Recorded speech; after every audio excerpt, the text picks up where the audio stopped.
children. Such delightful additions to our everyday lives. They're cute and sweet and learning everything for the first time. And then your kid goes and says something like, "Goodbye, Dad," said my 2-year-old son. "No, we say good night." "I know, but this time it's goodbye." "Daddy, can you cut off someone's tongue without killing them?" A mother asked her daughter what she was thinking about, and she replied, "I'm imagining the waves of blood rushing over me." I caught my daughter saying, "Die, die, die, die." So I ask, "What's that you're saying?" And she turns to face me and just whispers, "Die."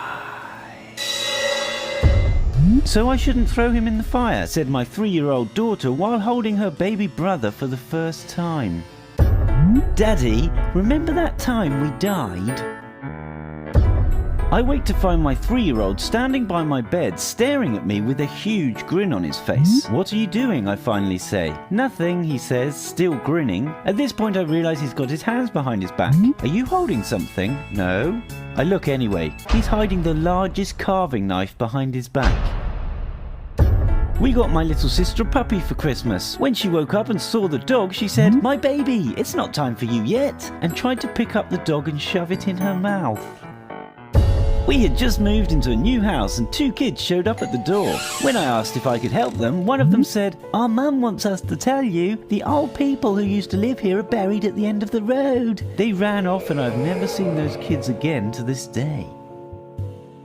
As I was driving down the road, my kid was about to nod off. Right before the lights changed, he said, "Last time I died in a fire." "Mum, I promise I won't ever chew on your bones. I promise." My 4-year-old son asked my pregnant sister if there was a baby in her belly. She said yes. With a completely straight face, he slid from his chair and headed for the kitchen, saying, "We need to get it out. I'll go get the knife." My daughter saw me getting dry skin off my shoulder after bad sunburn and asked if she could keep my skin flakes and put them in a jar so when I die she can make a mummy mask to remember me always. My 3-year-old daughter stood next to her new baby brother and looked at him for a while, then turned to me and said, "Daddy, it's a monster. We should bury it." At my great-uncle's funeral, my daughter asked when he was going to turn into a zombie.